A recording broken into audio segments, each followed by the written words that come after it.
Right. I apologise for the delay. Councillor Baines needed to leave the hearing. However, there is a quorum of two, so we can proceed with two councillors comprising the panel. So we will continue where we left off, which was that Councillor Kelly wanted to ask another question to the applicant. Yeah, I'm not quite sure whether I had asked that question or sort of Mr. Chowdhury was kindly sort of trying to answer. It was about he was answering about dispersal around the area. He mentioned litter and having a member of staff. So what perhaps I can ask him is what can he draw on any other experience of running a venue where he a late night refreshment place, or any member of staff that will be working for him who's worked at a late night refreshment, and how they've overcome those challenges.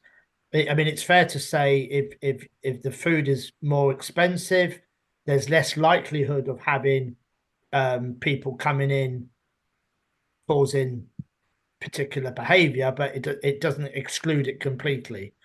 So can you give any more sort of information on how he would manage that, or So about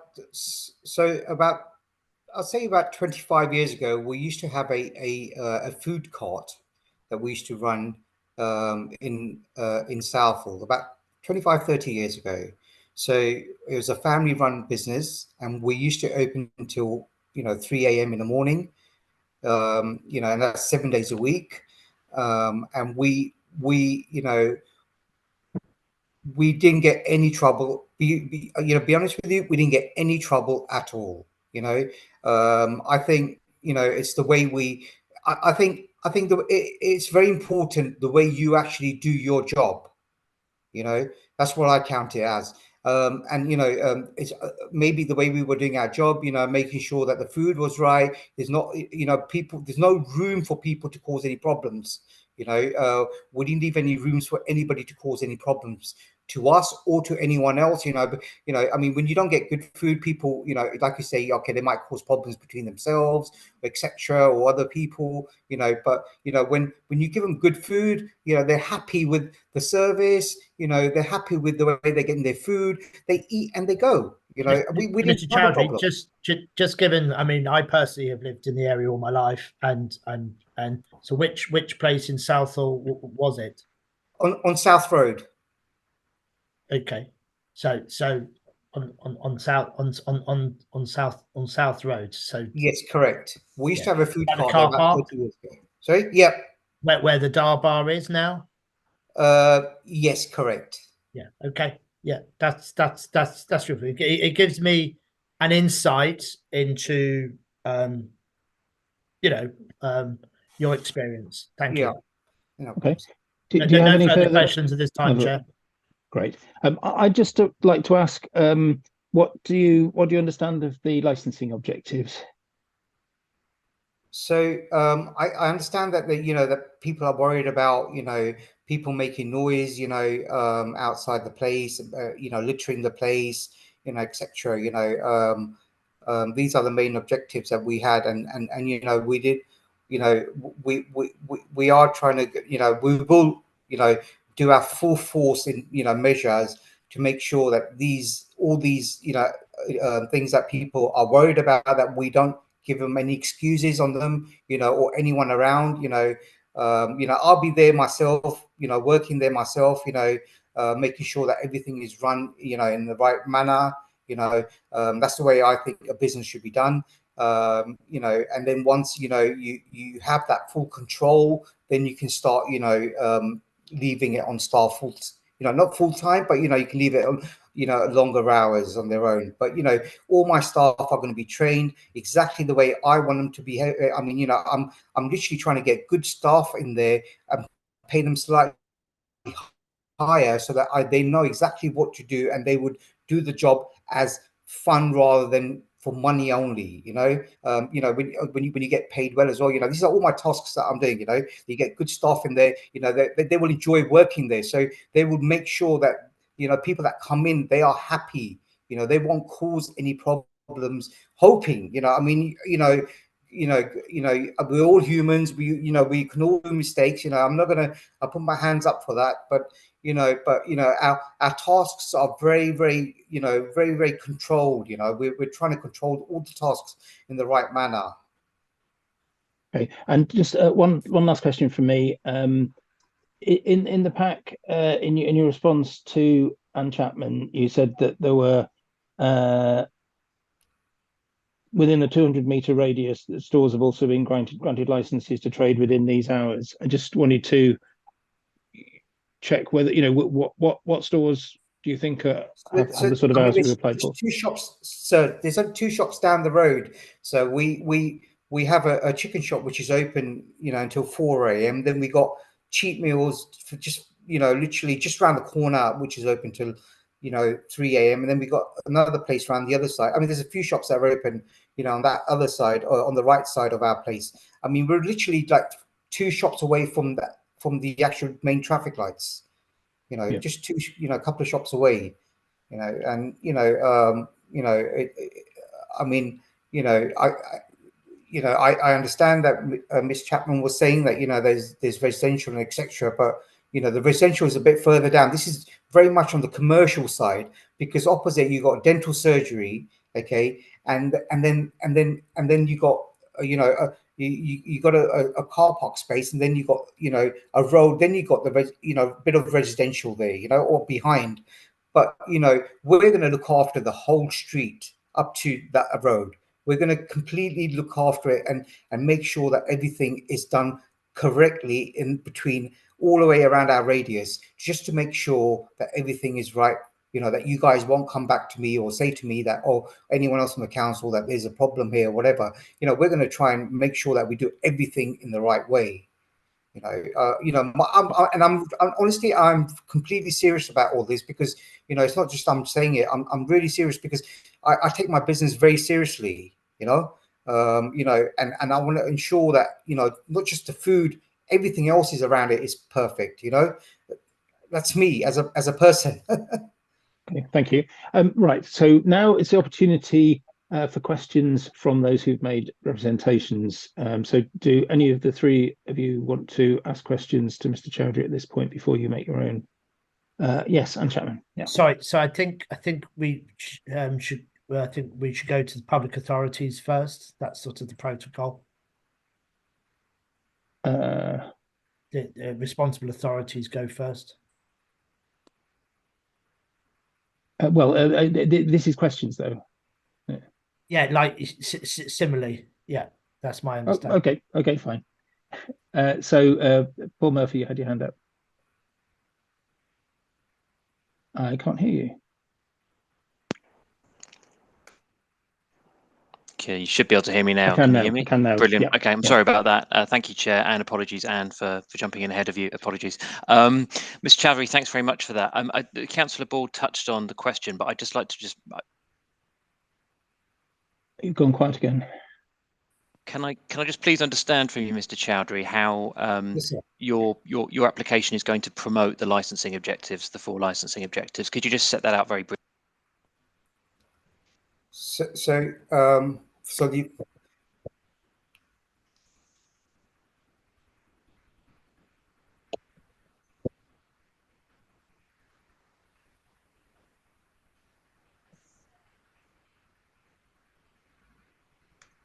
Mr. Chowdhury, I think you may have. I can't hear anything.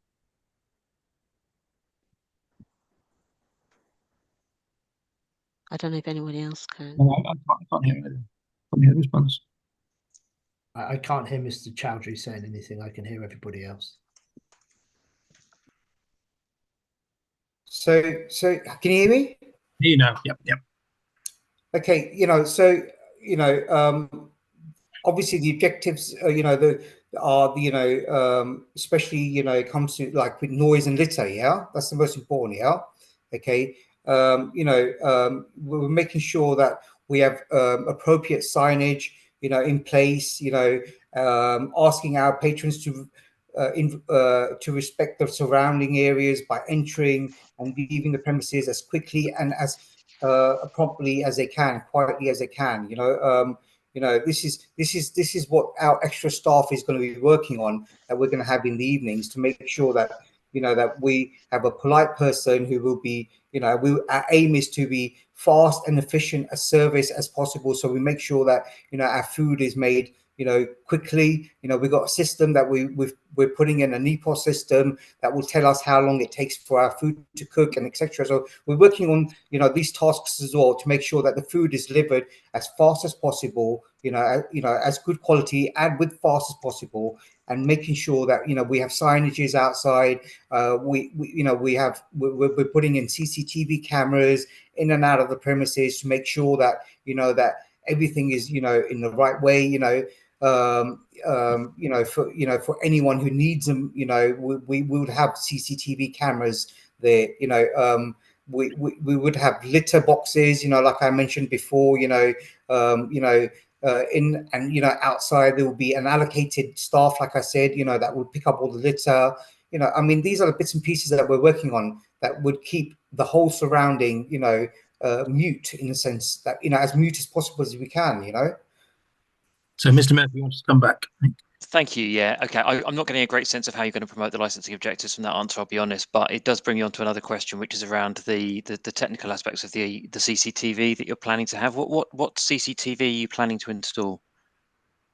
So it's it's a CCTV that would give us it's a colored CCTV camera that we're fitting in there. That would, how many? give us, so we got one outside, we got 3 inside.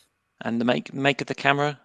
So the make of the camera is what my lecturers are doing that, but okay, that's fine. That's fine. I just want to understand, it will be a storage system, will it, that will allow? Yeah, there will be storage. Yeah, I mean, there would be storage. Yeah, I mean, we would keep all the recordings, for a certain time. Yes. Okay, and just coming back to Councillor Kelly's question earlier on, do you have a dispersal policy?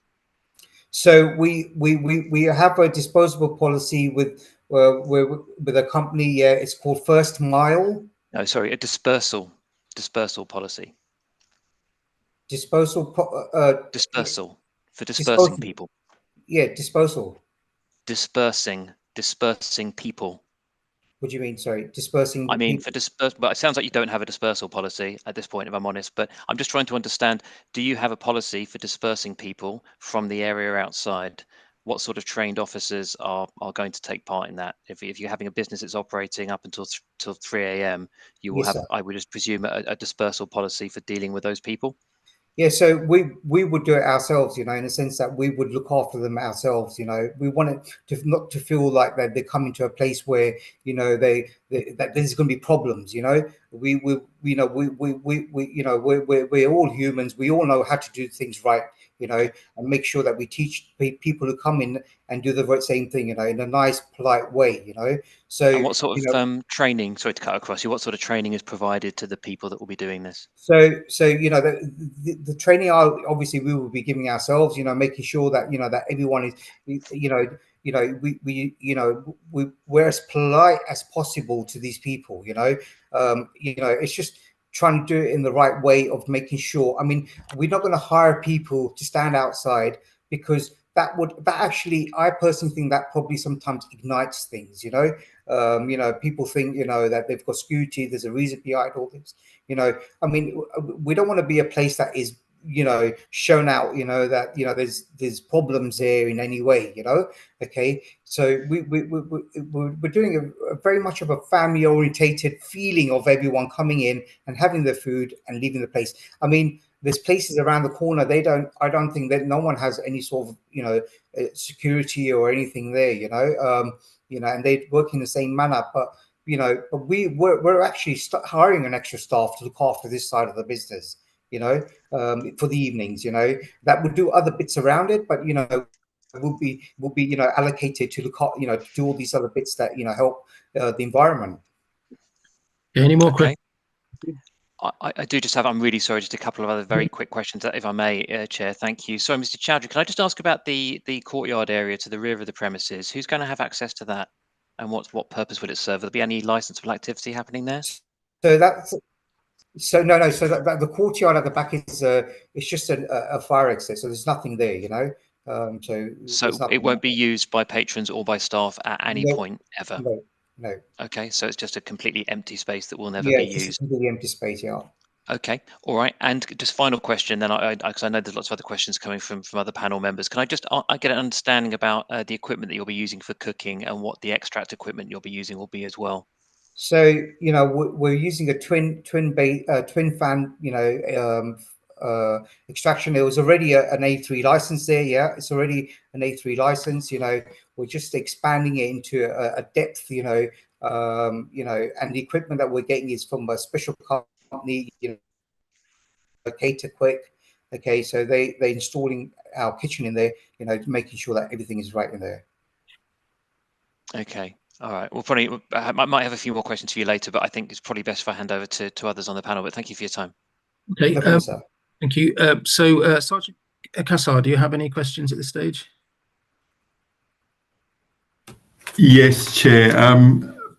Paul Murphy, your counterpart, has asked quite a few of the questions I was going to ask. But thank you, Mr. Chowdhury.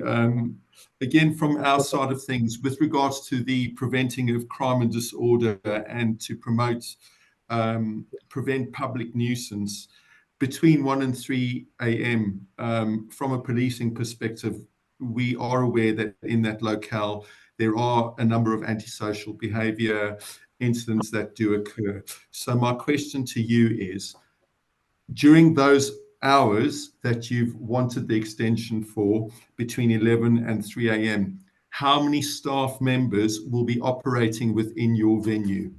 So we would be having about 3 to 4 staff. So there'll be a part-time staff, okay, that will come, and there'll be 3 staff altogether working. Okay, thank you. And then with regards to the CCTV, my experience coming from street policing is that when you do go to locales such as yours, and I'm not accusing you of this in any shape or form, but my personal experience is when it comes to asking to retrieve CCTV, etc., or asking the people who are at the locale to operate the CCTV, they are none the wiser. In other words, from my personal experience, the people have never known how to do it. So they give the manager's telephone number, who it's not in the realms of normality to contact people between 1 and 3 a.m. to get the CCTV. So my question is, from an accessibility perspective, and in order to prevent crime and disorder, how do you anticipate the CCTV element of it being operated, and will your staff be getting any form of formal training with regards to operating the CCTV? Yes, obviously, this is 100%. You know, if I am not there myself, my staff will be trained. You know, at least one of them to know how to, you know, show anything that that you guys would like from us. You know, they'll be there for the service. I mean, they're there for a reason, for a service. You know, and I will ensure that they are working promptly. You know. I'm not going to just put cameras up. I know probably you, like you just said, there's people, that they don't. I mean, it's security is so important. Like you said, for me, security is as important as the food that I give. I don't have any priorities. All of these things are my priorities. And to ensure that everything is. I don't want any problems. Okay, I don't want any problems. I want something that I open and which is good for the public, for myself, and so on. I can go home and I can sleep every night thinking everything has done well for the day, Okay, thank you. And then another question I'd like to ask is, in terms of the footprint, you've said it's quite a small footprint, is my understanding, the actual designated area of the venue. And you mentioned something with regards to 12 to 14 seats within the actual eating takeaway area. Is that correct? Yes, sir. Okay, so with regards to that, my question to you is, between the time of, say, midnight to 3 o'clock in the morning, you alluded to the fact that you may be getting I understand you want a family establishment, but those hours aren't necessarily for families as such. So what the punters, from my personal experience again, that you will get coming through are people that are slightly inebriated or have had a bit too much to drink, etc. What that then does cause is, when you are in such a small footprint, it doesn't take a lot to let the litmus paper fire and some form of conflict act happening within your environment. So from a public safety element with regards to your staff and punters who are within the venue, what training will your staff have in terms of say conflict resolution or something, with regards to that type of thing? So obviously, I mean, the most important thing for me is common sense. My staff need, the staff that I am going to cater are going to have, you have to have common sense. Okay. Now, I will be there personally myself. Okay. To ensure that, making sure that everything is going well. As I said before, I'm not the type of person who's going to leave the whole business on somebody else. This is my first venture, and I want to make sure everything flows really, really well. Okay. So I would ensure, that these people, are treated in a right manner for them to not cause us any problems or anyone else any problems. Thank you, Mr. Chowdhury. Thank you for answering my questions. Chair, thank you for giving me the opportunity to ask the questions. No Much problem, sir. appreciated. Thank you so much, sir. Thank you, sir. Now I will go to Mrs. Chapman, who wanted to ask questions to Mr. Chowdhury. Thank you, Chair. My questions are related to obstruction in terms of traffic, essentially, in two respects. A number of problems have arisen at a number of premises from Deliveroo, Uber Eats drivers, particularly on mopeds.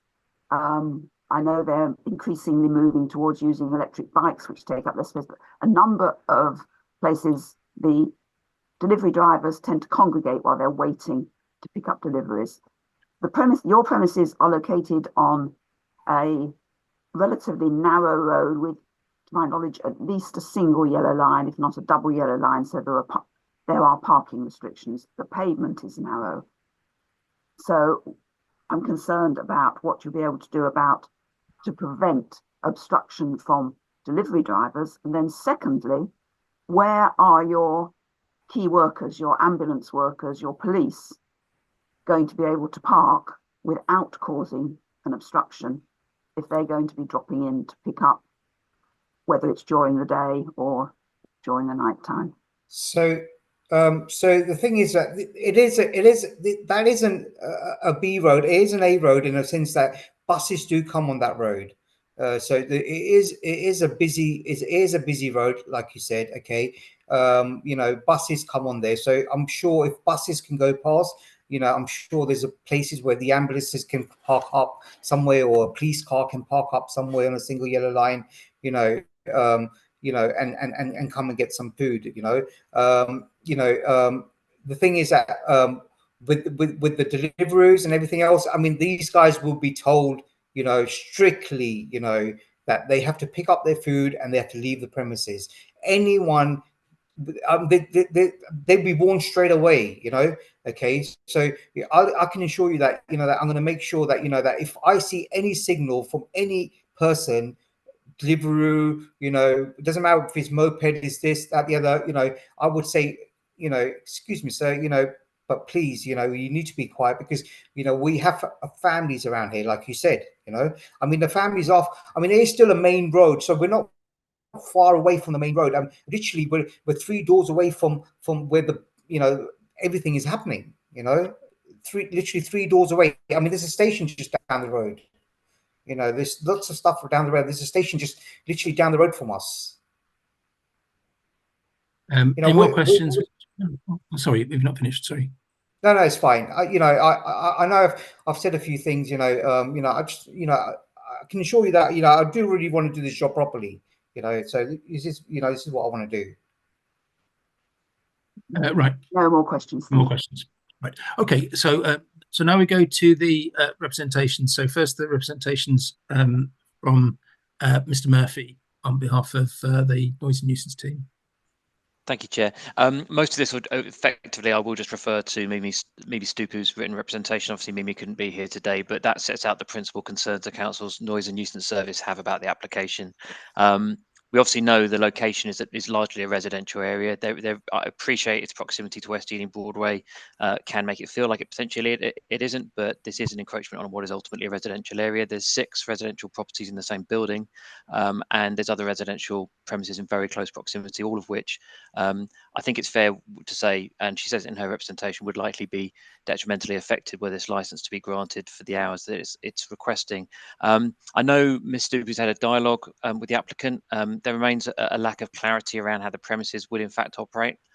For me, even after what we've heard today, the noise, of course, won't just occur within the premises, and I think it really is reasonable to expect that the noise will occur as a result of patrons coming and going, deliveries being made, patrons congregating outside, often during late hours. I think during summer months in particular, it's reasonable to expect residents to have their windows open, and the level of noise is likely to be particularly intrusive. In addition to noise, a venue serving food during these excessive hours and the associated patrons and activities, there's also the issue of odour nuisance. And it's not clear to me quite what measures are in place to deal with this. It's quite different cooking processes we're talking about than the business that was there previously. Some of the answers we've heard today do concern me a little bit, such as the answer just now in relation to where Deliveroo, Uber Eats, Just Eat and other drivers are going to be parking. I think it's inevitable from the way we've seen venues operate that there will be parking on pavements and there will be obstruction of footpaths and the nuisance that goes with that. I think it's naive to think that won't occur. Some of the other answers concern me. Again, Mr. Chowdhury doesn't seem to understand what the licensing objectives are, let alone how his business is going to promote them. Mr.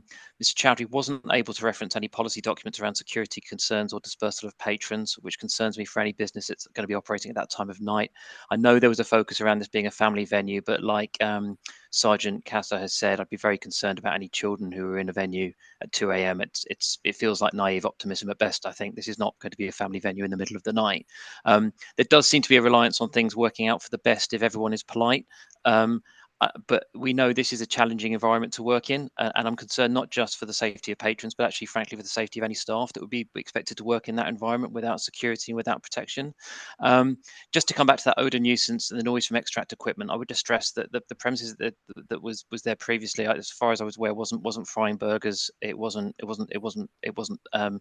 using the same equipment that this premises will be, and I think it's inherent that there will definitely be odour nuisance. We need to have a better understanding of how that's going to work. So I'm happy to hand over to others, but that sets out our primary concerns from a sort of a noise nuisance and community safety perspective, I think. Right. So are there any questions for Mr. Murphy? Not from Councillor Kelly. Mr. Chowdhury, do you want to ask any questions in terms of what Mr. Murphy said? I mean, these are dejections that were set out anyway. What Mr. Murphy is saying, I have explained myself, as much as I could. I've explained who we are, what we're going to do, what our focus is. So yeah, you'll have a chance to sum up at the end. So this is just if you have any questions for Mr. Murphy. No, I don't know. Okay, right. So we'll move on to the representation from from Sergeant Cassar. Thank you, Chair. From a policing perspective, we do have concerns with regards to, again, Mr. Chowdhury not understanding the key licensing principles, and from my side of business, working with preventing crime and disorder, preventing public nuisance. I don't think these have been fully addressed, and my concerns are mainly around the trading hours of between 11 at night to 3 in the morning, and then reopening at 5 in the morning. The locale that this venue is at is close to a green space, which from a policing perspective, historically, we have had a lot of antisocial behavior with regards to street drinkers. There has been historical incidents of fights in the park, drug users, of which I know our Safer Neighbourhood teams do work extremely hard, as do the response teams, in order to try and curtail that. My concern is with regards to the very late hours of opening and early morning hours of opening, that this type of clientele will be the predominant clientele that will frequent this particular premise, due to the fact of just the transient lifestyle that these particular members of our community live in. Again, it is in a predominantly residential area with a number of apartments, and again, within the summertime, the antisocial behaviour will impact on the local residents that reside there. And there has been no proper security provision to prevent any form of crime and disorder, which was mentioned in the law. I understand there is CCTV, but with regards to, I understand Mr. Chowdhury has explained that he will be giving his staff training. It's just what level of training that hits at, and also in terms of just from a public safety perspective, not only of the punters, but again with his staff. If you do have people who are intoxicated in such a small footprint, from my experience, having worked on the street for a number of years, this can be a litmus effect in causing a volatile behavior to then lead into violence. And that's not necessarily the fault of the location, it's just the nature of the punter at that time of evening that would frequent a venue like this, Chair. Okay, thank you. Councillor Kelly, do you have any questions for the police? I don't think so, no. Okay, and Mr. Chowdhury, do you have any question? As I say, you have a chance to sum up later, but do you have any question for Sergeant Cassar? I don't have a question, but what I can say to the gentleman, sir, is that we have that 5 a.m. opening, but we're not looking to do a 5 a.m. opening because we're looking to do a 9 to 10 o'clock opening. So the reason why we've put 5 down was because I mean, you don't need a license to open at 5 a.m. But you know, as a business, we won't be doing anything before maybe we're looking at about 10 o'clock. Between 9 and 10, we're looking at timing that we will be opening. So we won't be opening at 5 a.m. in the morning for sure. And also another thing is that, you know, I understand, you know, that you have punters coming down, but there's so many shops on the way where the punters can stop. I mean, our shop is slightly on the side, so people will actually would want to come to us, you know, as a reason rather than just passing by and eating, you know, because we're slightly away from the main high street where there's so many shops that the punters will fall into, and they're open until 3 a.m. every day, you know. Well, okay. I mean, I'm not sure there were really questions. I don't know if Sergeant Cassar wants to respond to that, but they're not really questions, were they? Chair, no, it's fine. I do understand what Mr. Chowdhury is saying, and my retort to that would be, whilst I understand you're slightly off the footprint, it is at times, it can be when you're slightly off the particular main footprint that a severe incident may occur. And again, that's just coming from my extensive policing experience. But I do understand what Mr. Chowdhury's alluded to. I just thought that the story.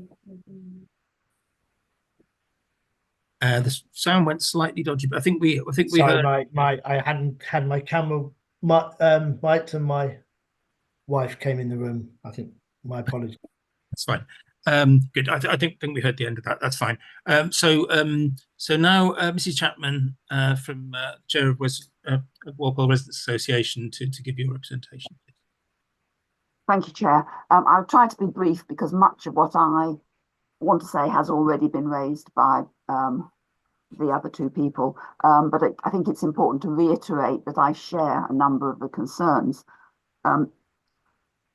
my representation concerned primarily the potential for the premises to give rise to public nuisance to local residents and the possibility of attracting ASB, crime and disorder, all of which, as we know, are contrary to the licensing objectives. I mean, simply the proposed trading and license hours are excessive. I'm encouraged to hear what Mr. Chowdhury has said about not actually opening at 5 o'clock, although I'll just touch on that in a moment. The premises, as we've heard, are not located on the main, if you like to call it High Street, the Uxbridge Road through West Ealing, but on a side road, albeit one that is carrying some degree of traffic. But it is primarily residential, as others have said, contrary to what Mr. Chowdhury has said. This is a new development. This has got 6 flats immediately above the premises. The bank site opposite has recently been converted to flats. There are flats immediately opposite. There are flats behind the premises. It's very densely built up behind some of the shops in Uxbridge Road. And then there is some housing, again, maisonettes just to the north, and then traditional houses, some of which are in flats further up the road. So it is essentially a residential area, and I think people could expect less disturbance than might be expected on, if you like, the main Uxbridge Road. I appreciate that if there are no constraints imposed through planning, there is nothing to stop the premises opening at 5 o'clock. Licensing has no control over that. We understand that. But as I said, that even the fact that was mentioned rather suggests a lack of concern for disturbance to local residents. But if that's not going to happen, then that is fine. If we look at the actual hours asked for, late night refreshment until 3 a.m. daily, that would add up to a total of 19 hours a week beyond what are mentioned in the council's licensing policy as recommended.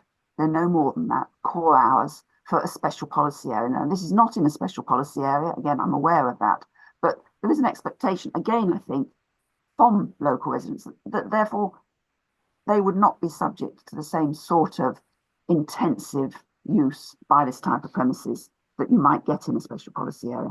The applicant did offer, Mr. Chowdhury did offer to reduce the hours by just 4 hours in a week on 4 nights to 2 a.m. That really doesn't go anywhere near as far as we would like to see. I mean, we would really like the opening hours to be restricted to the core hours, which are just, as the panel will know, midnight, Sunday to Thursday, and 1 a.m. on a Friday and Saturday.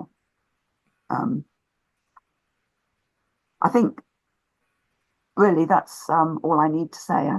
But I do endorse everything that the police have said about the nature of the area, the nature of potential clientele, and that have been raised by Paul Murphy as well about general noise, nuisance, disturbance to residents in the area.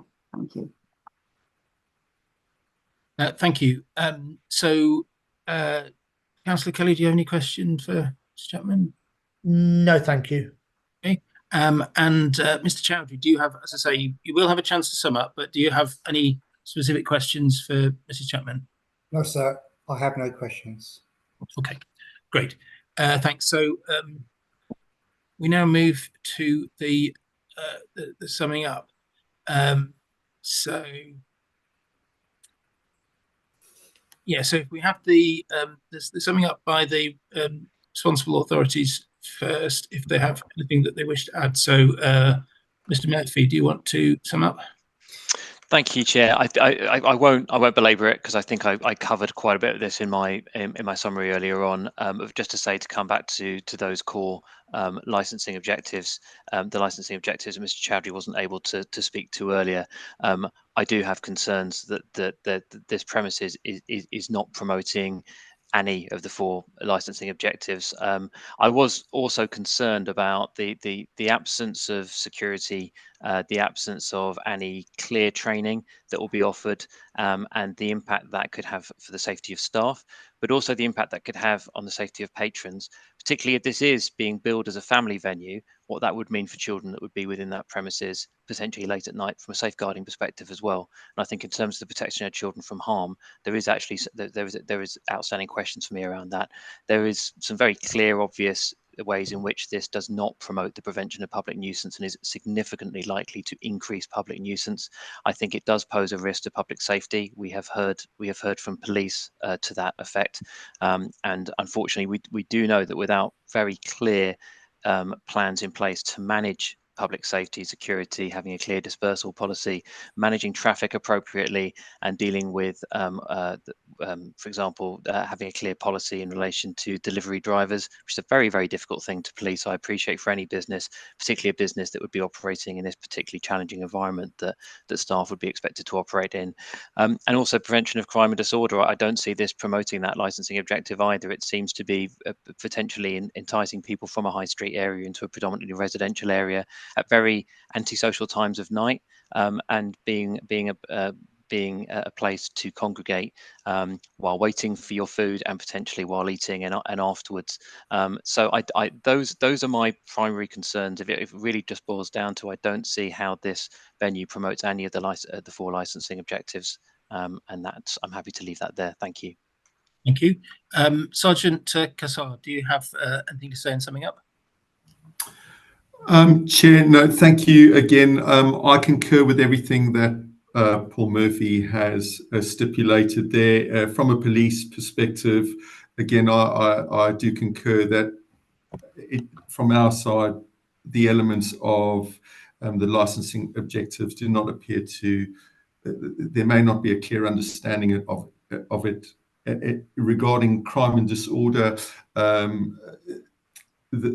my concerns are those late hour night training, especially in a residential area, will encourage potentially people who are, as I've said, inebriated or from an area that we know there is a high crime spot by the green that's not too far away, encourage that type of person coming through. Public nuisance to members of the local community in terms of that late trading hour that it can do. And again, I do appreciate in this challenging time with regards to economics and stuff like that, when it does come down to delivery drivers, etc., as honourable as Mr. Chowdhury's intentions are in asking them to adhere to a code of conduct, ultimately it falls down to the individual themselves whether they will adhere to it or not from that particular environment. And then from a safeguarding perspective, with regards to preventing harm to children, especially in those early hours of the morning, I'm not saying that Mr. Chowdhury's business will encourage that, but it's just something that people should be mindful of with regards to their lives. So from our licensing, the applicant's license being granted. So from our side of things, we do raise an objection as we don't feel with regards to the licensing objectives, the criteria is met. And thank you again. Thank you. And Mrs. Chapman, do you wish to sum up? Thank you. Very briefly, just to say, I think unfortunately that this hearing has done nothing to increase my confidence that the licensing objectives would be adhered to if this license were to be granted. Originally, certainly we said that any license granted beyond the recommended core hours would be unacceptable, but I do now question, and obviously this is a question for the panel, as to whether, as things stand at the moment, a license should be granted at all. But I say we could not, we would certainly not support anything beyond core hours if the panel were minded to grant a license at all. That's all I need to say. Thank you. Okay, thank you. And then finally, Mr. Chowdhury has an opportunity to sum up his case. Chair, so just it might be helpful to Mr. Chowdhury, and it might be a question for our legal advisor, Ms. Seb. Ms. Chapman said about not granting the license at all. Can you confirm that's not something the panel can consider. Is that correct, Hattie? Well, I mean, well, sorry, I'll let Hattie Yeah, answer. I think it's important because I don't want Mr. Chowdhury to have to answer to that in his summing up. Hattie, I think she. My understanding is that the licensable activity is the late night cafe license. Right. So we're not talking about whether the business can happen during normal daytime hours. We're talking. Yeah, I think that's probably a more succinct way of putting it. Yes, but I just want to confirm that. Yes, Mr. Chowdhury does not need to persuade us of why he should be open until 11 o'clock. He's here to persuade us to consider opening late. Thank you. Is that? Yes, sorry. Yes is the answer to that question. Yes. Okay, thank you. Right. Okay. Well, with that in mind, Mr. Chowdhury, would you like to sum up for the application? Well, the thing is that, you know, I'm speaking on, you know, what I think as a person, you know, what I think is right. You know, I can understand that all these things that people have mentioned about things, you know, and, you know, I also heard Mr. Murphy say about children getting worried, children arriving at 2 a.m. in the morning. I mean, you know, the parents will be there for them to see. But the thing is that, you know, I'm not saying it's going to be, I want an environment of a family orientated. It's not that I want the families to just come in. I want normal people to come in, but the atmosphere is of a family thing, you know, more of a family thing. You know, people come in, eat and go, you know, not that the people come in and just, you know, rowdy people coming, you know. I mean, there's so many shops open on the main on the road, you know, they're open till late licenses. I mean, you know, I would ensure that I would do everything right. Okay, I would make sure that everything is in the right spot. You know, but, I mean, that's me as a human. You know, I don't know what you guys would think, but, you know, as a human, you know, I would do what is right for everyone around living there, eating there, etc. You know, I can see everyone worried about these things, but, you know, you know, it's not a difficult situation for me. You know, I can, you know, quite easily sort this out. Okay, thank you. So now the panel will retire to deliberate with the legal advisor and the Democratic Services Officer, and then we'll come back to give the decision. You think maybe 1:15? Let's aim for 1:15, shall we? To come back here. So or 10 if people can be back in the room sort of 10 past. Yeah, that's right. We're a little bit ahead of that, but we'll aim to be live again at 1:15. Good. Okay, so Cornelia, if you can put the applicant and objectors into the waiting room, please, and stop. Thank you, Chair, and I'll also stop the stream. Stop the